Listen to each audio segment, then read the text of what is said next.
പ്രിയ സഹോദരങ്ങളെ, ഇന്ന് മറ്റുള്ള ക്രിസ്തീയ സഭകൾ അവരവരുടെ കാര്യം നോക്കുന്നു എന്നല്ലാതെ അത് തന്നെയല്ല, ഒരുപാട് ക്രിസ്തീയ മതവിഭാഗങ്ങളുണ്ട് കേരളത്തിൽ. അവരോരോരോ കാര്യങ്ങൾ നോക്കി അവരുടെ പോക്കറ്റ് നിറയ്ക്കുന്നു. അത് കത്തോലിക്കരാണെങ്കിലും ആരാണെങ്കിലും. അതിന് ഞാൻ കണ്ടു, കത്തോലിക്ക സഭയിൽ 2 ഹോസ്പിറ്റലുകൾ അവർ നേഴ്സസിന് ശമ്പളം കൂട്ടിക്കൊടുക്കുന്നതിനെ കുറിച്ച് പറഞ്ഞത്. അതായത് ശമ്പളം കൂട്ടിക്കൊടുക്കുന്നു എങ്കിലും ഈ സമ്മതം ചെയ്തവർക്കെല്ലാവർക്കും ജോലി തിരിച്ചു തരുമെന്ന് ഉറപ്പില്ല. കാരണം വേണ്ടപ്പെട്ട ഡിപ്പാർട്ട്മെൻറ്റിലേക്കെല്ലാ ആൾക്കാരെ റിക്രൂട്ട് ചെയ്തു. ശേഷിക്കുന്ന സ്ഥാനത്തേക്ക് പരിഗണിക്കാം ചെയ്തതുകൊണ്ട് അപ്പോൾ അവിടെ തന്നെ ഒരു ബന്ധം പറഞ്ഞു, ആതുര സേവനമാണ് നമ്മുടെ കടമ. അത് ഞാൻ കൊണ്ട് പറയുന്നുണ്ടായത്. അതുകൊണ്ട് സഭ ഏത് കോന്തം പറഞ്ഞാലും, ഏത് സഭയാണ് ദൈവത്തിൻ്റെ കൽപ്പന പ്രകാരം, അല്ലെ ദൈവം പറഞ്ഞനുസരിച്ച്, അല്ലെ ദൈവം ഉപദേശിച്ചത് പ്രകാരം പ്രവർത്തിക്കുന്നത്. എല്ലാ സഭകളും ഹോസ്പിറ്റലുകളും സ്കൂളുകളെല്ലാം പണിയുന്നത് പണസമ്പാദനത്തിന് വേണ്ടിയാണ്. അതാരെയാ? പണക്കാർക്ക് പ്രശ്നമില്ല. പാവം പിടിച്ച മനുഷ്യൻ ചെല്ലുമ്പോൾ അവരെ ജനിക്കുന്നതാണ് ഇവരുടെ ആതുര സേവനം. കത്തോലിക്ക സഭയെ ഞാൻ പറയുന്നില്ല, കാരണം അവിടെ വെൽ പ്ലാൻഡ് പരിപാടിയാണ് അവരുടേത്. അതിനെക്കുറിച്ച് ഞാൻ കൂടുതൽ പറയുന്നില്ല. അതിനേക്കാൾ കൂടുതലായിട്ട് ഓട്ടോ സഭയിൽ എന്ന് പറഞ്ഞാൽ പുത്തങ്കാവിൽ കൊച്ചു തിരുവേദി സ്ഥാപിച്ച സ്കൂളാണ് പുത്തങ്കാവ് മെട്രോപൊളിറ്റൻ ഹൈസ്കൂൾ. അവിടെ പോലും +1 അഡ്മിഷൻ വേണമെങ്കിൽ ഇപ്പോഴത്തെ ഒരു 4-5 വർഷത്തിന് മുമ്പ് മാർക്ക് കുറച്ച് പിള്ളേർക്ക് അഡ്മിഷൻ കിട്ടത്തില്ല. അവർക്ക് അഡ്മിഷൻ വേണമെങ്കിൽ 25,000 രൂപ കൊടുക്കണമായിരുന്നു. അതിന് രസീതോ റെക്കോർഡൊന്നും ഇല്ല. ആർക്ക് വേണ്ടി കാശുണ്ടാക്കുന്നു? ദൈവത്തിന് വേണ്ടിയോ? ആർക്ക് വേണ്ടിയാണ്? ഈ സ്കൂളുകളിലെല്ലാം ഇന്ന് ഈ പുരോഹിത വർഗത്തിൻ്റെ മറ്റവളുമാർക്കാണ് ജോലിയുള്ളത്. സാധാരണക്കാരൻ്റെ വീട്ടിൽ ഒരു പയ്യൻ പഠിച്ച് പാസ്സായി വന്ന് എത്ര ക്വാളിഫിക്കേഷൻ ഉണ്ടെങ്കിലും അവന് ജോലി വേണമെങ്കിൽ അവിടെ ലക്ഷങ്ങൾ കൊടുക്കണം. അതേസമയം ഒരു പുരോഹിതൻ്റെ ഭാര്യയാണെങ്കിൽ ഒരു ചോദ്യവും പറഞ്ഞിരുമില്ല. ഈ ജനനെക്കുറിച്ചൊന്നും പറയില്ല, അതൊക്കെ പൊക്കോട്ടെ. ഈ നോട്ട് സഭ കിടന്ന് കരഞ്ഞു പോകുന്നതിനാണ്. ഒരു കള്ളനെപ്പോഴും താൻ നല്ലവനാണെന്നും പറഞ്ഞ് ന്യായീകരിക്കാൻ നോക്കും. അതിനെക്കുറിച്ച് എപ്പോഴും ഇങ്ങനെ പറഞ്ഞുകൊണ്ടിരിക്കും. അത് തന്നെയാണ് ഓട്ടോ സഭ ചെയ്യുന്നത്. അതായത് 1933 മുതൽ 1946 വരെ മഞ്ഞരിക്കയിൽ താമസിച്ച പാത്രിക്കീസ് ബാബായുടെ ഡെലിഗേറ്റായ അബ്ദുള്ള ഹാദറമ്മാൻ, പിന്നെ യാക്കോബ് തൃതീയൻ പാത്രികീസ് ആയ അദ്ദേഹം മഞ്ഞരിക്കയിൽ താമസിച്ച് സുറിയാനി സഭചരിത്രം രചിച്ചു. അപ്പോൾ നോക്കണം, ഓർത്തഡോക്സ് പറയുന്നത് തോമാസ് ലീഹ വന്നിട്ട് 1950 വർഷത്തിന് മുമ്പ് സ്ഥാപിച്ച സഭയാ ഓർത്തഡോക്സ് സഭയിന്ന്. എന്നിട്ട് ആ തോമാസ് ലീഹ പോയപ്പോൾ ആ സിംഹാസനം പോലും വോട്ട് സഭയ്ക്ക് കൊടുത്തേച്ച് പോയെന്നും പറഞ്ഞായിരിക്കുക ഇവർ വിളിച്ച് പറയുന്നത്. ഇപ്പോഴും ഈ കള്ളൻ കൊലപാതക കേസ് 1-ാം പ്രതി കാതോലിക്കായ വിശ്വാസികൾ അത് പുരോഹിതന്മാരുടെ പ്രേരണ നിമിത്തം കാതോലിക്കേ ജീടാൻ വാഴട്ടെ പോട്ടെ. ഇതിപ്പോൾ എവിടെ 1933 മുതൽ 1946 വരെ 1950 വർഷത്തിന് മുമ്പ് നടന്ന ചരിത്രം ഇവരെ ഈ അബ്ദുൾ റഹ്മാൻ പിന്നീട് യാക്കോബ് തൃതീയൻ ബാസ്കിയായ അദ്ദേഹം മഞ്ഞനിക്കരയിൽ താമസിച്ച് സുറിയാനി സഭാ ചരിത്രം 1948 അറബി ഭാഷയിൽ എഴുതി.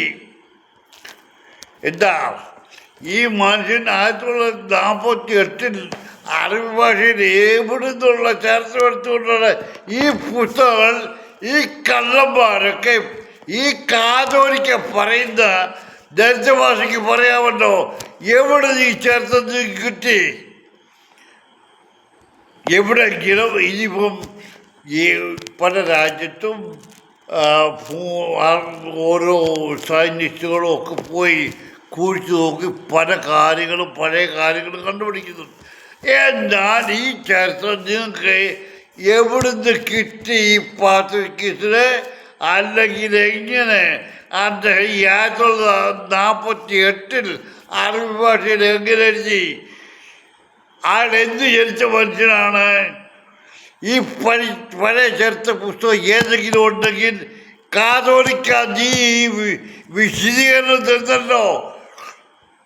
ഓർത്തസഭ വലിയ വർത്തമാസിക തന്നെ പട്ടക്കാരെ മേൽപ്പട്ടക്കാരെയൊക്കെ വായിക്കുന്നത്. എന്നാൽ അതിൻ്റെ ഒരു ചരിത്ര പുസ്തകം ഒന്ന് തരാമോ നിനക്ക്? നീ കണ്ടിട്ടുണ്ടോ? ഇല്ല. നീയൊക്കെ ഇന്നും ഞാൻ പറഞ്ഞ നിങ്ങൾ ദൈവത്തിലല്ല വിശ്വസിക്കുക. ഓരോ സഭയുടെ പ്രസ്താവന്മാരും പുരോഹിതന്മാരെ ഞാൻ എല്ലാവരെയും പറയത്തില്ല, പ്രസ്താവന്മാരെയും പറയത്തില്ല. എന്നാൽ ഇന്ന് നമ്മൾ ലോകത്തിൽ ഇന്ന് കാണുന്ന ഏറ്റവും വലിയൊരു പ്രശ്നം കേരളത്തിലെ യാക്കോബ ഓർത്തഡോക്സ് സഭയുടെ പാലക്കാട്. അവിടെ എന്തെല്ലാം ഇതിനിടയിൽ നീച പ്രവർത്തികൾ നടന്നു.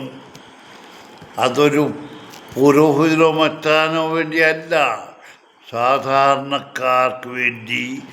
അവരെ മരിച്ചാൽ പോലും അവരെ അടക്കാനുള്ള അനുവാദമില്ല. ഓർത്തഡോക്സ് സഭയിലെ പുരോഹിതൻ ഇടവ വികാരി പറഞ്ഞെങ്കിലേ അടക്കത്തുള്ളൂ, എന്നാലേ മറ്റിടത്തോട്ട് കയറത്തുള്ളൂ അവൻ്റെ പോക്കറ്റിൽ. എടാ നീയൊക്കെ എവിടുന്ന് വന്ന പുരോഹിതനാണ്? എവിടുത്തെ ദൈവവിശ്വാസി? എവിടുത്തെ ദൈവത്തിൻ്റെ കുഞ്ഞാടുകളെ വയ്ക്കുന്ന യുവന്മാരാണ് നിങ്ങൾ? എന്തിനു വേണ്ടി ഈ പ്രശ്നം ഉണ്ടാക്കുന്നു? പോട്ടെ, ഈ 1948 അറബി ഭാഷയിൽ ഈ മനുഷ്യന് എവിടുത്തെ ചരിത്രം എടുത്ത് എഴുതുന്ന ഈ കാതോലിക്ക പറയുന്നത്? ഈ കാതോലിക്ക വിശ്വസിച്ചോ ഇല്ലയോ? ഏതായാലും കാതോലിക്ക കള്ളനാണെന്നുള്ള ഒന്നാമത്തെയാണ്. എന്താ കാതോലിക്കാണ് ഞാൻ ചോദിക്കുക. ഈ അറബി ഭാഷയിൽ എഴുതിയ തകഴ യാക്കോബ് കശീശ അത് പരിഭാഷപ്പെടുത്തി. അതിൻ്റെ ഒരു കോപ്പി എവിടെയെങ്കിലും ഉണ്ടോ? നീ കണ്ടിട്ടുണ്ടോ? നീയൊക്കെ ഞാൻ പറഞ്ഞിട്ടോ, നീയൊക്കെ നിൻ്റെ വശം ഇതാണെന്ന് പറഞ്ഞ് അതിനെ ന്യായീകരിക്കാനോ ടോറെന്ന് പറഞ്ഞുണ്ടാക്കും. അല്ല ഇത്രയും ആണ്ടും നാഴികയൊക്കെ എഴുതാമെങ്കിൽ നിനക്ക് പറയാമല്ലോ. അന്ന് ഇനി ഞാൻ പറഞ്ഞുതരാം. ദൈവം തൻ്റെ ശിഷ്യന്മാരെ അയച്ച ദൈവത്തിക്കാരെ കാണാതെ പോയ അത് ബൈബിളുണ്ട്. അതായത് ഇസ്രായേൽ ജനത്തിൻ്റെ കാണാതെ പോയ കുഞ്ഞാടുകളുടെ അടുക്കലേക്ക് അവരെ അയച്ചത്. അതുപോലെ ദൈവരാജ്യം സമീപിച്ചിരിക്കുന്നു, സുവിശേഷം അറിയിക്കാനാണ് അവരെ അയച്ചത്. അതൊക്കെ പോട്ടെ. എന്നാലും ഈ 1948 ഈ ചരിത്രം എവിടുന്ന് അന്ന് ആരെഴുതിയ ചരിത്രമാണ് ഇവന് കിട്ടിയത്? ആയത്തുള്ള പാത്രികേസോ ഏതവനായാലും നീയൊക്കെ നിങ്ങൾ ആരെയാണ് ബുദ്ധിയാക്കുന്നത്? എടാ കാതോലിക്കേ, നീയല്ല, നിന്റെ ചിങ്കിളികൾ പറഞ്ഞാലും മക്കളെ ഒന്നും നിങ്ങൾ ചിന്തിച്ചോ, ദൈവത്തിൻ്റെ വചനം വൃഥ ആയിപ്പോത്തില്ല. നിങ്ങളതിനെ കണ്ണമാൻ നിങ്ങൾ ഇഷ്ടത്തിന് പ്രയോഗിച്ചാൽ അനുഭവിക്കാൻ പോകുന്നത് എന്താണെന്ന് മനസ്സിലാക്കൂ. ഇപ്പം ഞാൻ ഓരോന്നും കണ്ടുകൊണ്ടിരിക്കുക. ഓരോരുത്തരും ഇപ്പോൾ തേരാപ്പാര ഓടുക, പള്ളിയുടെ കാശ് വെട്ടിച്ചേച്ച്. വേണ്ട, ഞാൻ പറഞ്ഞില്ല. ഓർത്തഡോക്സ് സഭയിൽ തന്നെ പല സംഭവങ്ങളുണ്ടായല്ലോ, ഇല്ലയോ? ഓർത്തഡോക്സ് സഭയെ ഒരുപാട് ഫൈനാൻഷ്യലി സഹായിച്ചെന്നും പറഞ്ഞ് ഇരുന്നവൻ എവിടെ പോയി? ഏറ്റവും വലിയ കെട്ടിടത്തിന് പണ്ട് താഴെ വീട് മരിച്ചു, അവൻ്റെ മോൻ കുത്തേറ്റ് മരിച്ചു. എന്തിനു വേണ്ടി? എവിടെല്ലാം നിങ്ങൾ ഇതൊന്നും കാണുന്നില്ല. വിശ്വാസികളെ, നിങ്ങളോട് എനിക്ക് പറയാനുള്ള, ഈ കള്ളന്മാർ ഈ അന്ത്യകാലത്ത് മനുഷ്യരെ വഞ്ചിക്കുക. അല്ലെങ്കിൽ ഇവർ ഏത് ചരിത്ര പുസ്തകത്തിൽ എടുത്തുകൊണ്ട് ഇവരെന്ന് പറയട്ടെ. ഈ പാത്രക്കേസ് പല ഗ്രന്ഥങ്ങളൊക്കെ പല ഗ്രന്ഥങ്ങളെടുത്ത് വായിച്ചത്. ഏത് ഗ്രന്ഥം? അതെവിടെ ഇരിക്കുന്നു? അതൊന്ന് പറഞ്ഞതാ. അത് ഞങ്ങൾക്കൂടെ കാണണമല്ലോ. ഞങ്ങൾ അന്ധരായിരിക്കലൊക്കോ ചരിത്രം ഞങ്ങൾക്ക് അറിയണം. ഞങ്ങളൊരു വിശ്വാസി ആയതുകൊണ്ട് ഞങ്ങൾ പൊട്ടന്മാരായിരിക്കാനൊക്കത്തില്ല. നിങ്ങൾ പറയുന്നത് കേട്ട് അത് വിശ്വസിക്കാനൊക്കത്തില്ല. പ്രത്യേകിച്ച് എടാ കാതോലിക്കാൻ നിന്നോട് ഞാൻ പറയാ, എന്നെ നിന്നെക്കാൾ മുന്നിൽ അച്ചപ്പെട്ടത് നേർന്നതാണ്. നിന്നെപ്പോലെ തന്തക്കവർക്കാരെ കാണിക്കാനാണെങ്കിൽ ഇനി ഞാൻ നിന്റെ തലപ്പത്തിരുന്നാലും അതിൻ്റെ ആവശ്യം എനിക്കില്ല. അത് ഞാൻ ഉദ്ദേശിക്കുന്നില്ല. ഞാൻ ജോലി ചെയ്ത് അധ്വാനിച്ച് ഇന്നും ജീവിക്കുന്നു. 79 വയസ്സുള്ള ഞാൻ. നീയൊക്കെ ഇന്ന് വിളിച്ചു പറഞ്ഞുകൊണ്ട് വന്നാലും ഒരു കാര്യം ഞാൻ പറയും, നിങ്ങൾക്ക് എന്തെങ്കിലും ഉണ്ടെങ്കിൽ നിങ്ങളുടെ പള്ളികളിൽ വിളിച്ചു പറഞ്ഞാൽ മതി. സോഷ്യൽ മീഡിയയിൽ ഇടരുത്. നിങ്ങൾ വളരെ സ്മാർട്ടാകരുത്. ലോകത്തെ അറിയിക്കുക. തോമാശ്രീയ വന്നിട്ട് കള്ളിക്കാളിയായെങ്കിലൊക്കെ എന്നത്തെ കാലത്തുണ്ടായതാ. ഞാൻ കാതോലിക്കേ, നിന്റെ കയ്യിൽ ഒരു ബുക്കുണ്ട്, പുസ്തകമുണ്ട്. നിന്റെ കയ്യിൽ തന്നെയല്ല, എല്ലാ മെത്താപ്പൊരുത്തമാരുടെയും കയ്യിലൊരു പുസ്തകമുണ്ട്, സഭാചരിത്രം. അത് നീ ഒന്ന് എൻ്റെ തരാമോ? തരണ്ട, ഞാൻ കണ്ടിട്ടുണ്ട്. എനിക്ക് കാണാൻ സൗകര്യം കിട്ടി. അതിനകത്ത് എഴുതിയിരിക്കുന്നത് നിനക്കൊന്ന് വായിച്ച് പറയാമോ? അതൊന്ന് വിശദീകരിക്കാമോ? ആ രീതി ഏതൊക്കെ സഭകളുണ്ടായിരുന്നു? മർത്തമാ സഭ എങ്ങനെ മാറി? മർത്തമാ എങ്ങനെയായി? യഹോവാ സാക്ഷികൾ എങ്ങനെയായി എന്നെല്ലാം ഉള്ളതൊക്കെ ചരിത്രമുണ്ടല്ലോ. യഹോവാ സാക്ഷികളുടെ വേദവിപരീതികളെന്താ അതിലെഴുതിയിരിക്കുന്നത്? അതും ഞാൻ ആ പുസ്തകം വായിക്കാൻ ഇടയായതുകൊണ്ടാണ് ഇത് പറയുന്നത്. ഞാനിത് ഒരു ചരിത്രവും ഞാൻ കണ്ടിട്ടില്ല. നിനക്ക് കാതോലിക്കാൻ നിനക്ക് പറയാമോ? നീ ഈ പറഞ്ഞതിനകത്ത് ഇതൊക്കെ എവിടുന്ന് കിട്ടി? എവിടെ? ഏത് മനുഷ്യൻ 1933 മഞ്ജരിക്ക് ഉണ്ടായിരുന്ന പാസ്കൃഷ്ണൻ്റെ ഡെലിക്കേറ്റ് അദ്ദേഹത്തിന് ഏത് പുസ്തകത്തിൽ നീ ചർച്ച കിട്ടി? 1950 വർഷത്തിന് മുമ്പ് തോമസ് റിയ കേരളത്തിൽ വന്ന് ആ സമയത്ത് ഉണ്ടായ കാര്യം എവിടെ എഴുതി വച്ചിരിക്കുന്നു? ഏത് പുസ്തകത്തിൽ? ഏത് സഭയിൽ? അന്ന് സഭ എവിടെ ആയിരുന്നടാ നിനക്ക് ചർച്ച ഉണ്ടാകാനായിട്ട്? നീയൊക്കെ മനുഷ്യരെ വിദ്യക്കാരൻ നോക്ക്. ഏതായാലും കൊള്ളാം, നിന്റെ സ്ഥാനം അത് നീ ഉറപ്പിച്ചു വച്ചിരിക്കുക. അതായത് ഒരു കൊള്ളക്കാരന് കൂട്ടു നിൽക്കുന്ന ഒരു കള്ളനുണ്ടായിരിക്കും. കള്ളന്മാർ കൂട്ടു നിൽക്കും. എന്തിനാ? അല്ലേ ഒരു കൊലപാതകയ്ക്ക് കൂട്ടു നിൽക്കുകയല്ല, അവനെ സപ്പോർട്ട് ചെയ്തിരിക്കും. എന്തിനാ? അവൻ കൊല ചെയ്തോട്ടെ, അവന് കിട്ടുന്ന കുറച്ച് കാശ് എനിക്ക് വെറുതെ ഇത് കിട്ടും. അതുപോലെ നീ ഒന്നും മനുഷ്യ വിദ്യയാക്കാൻ വരരുത്. നിനക്ക് കാതോലിക്കാൻ നിനക്ക് സൗകര്യം ഉണ്ടെങ്കിൽ ഈ ചരിത്രം ഏത് പുസ്തകത്തിൽ 1950 വർഷത്തിന് മുമ്പ് ആരെഴുതിയ പുസ്തകത്തിൽ?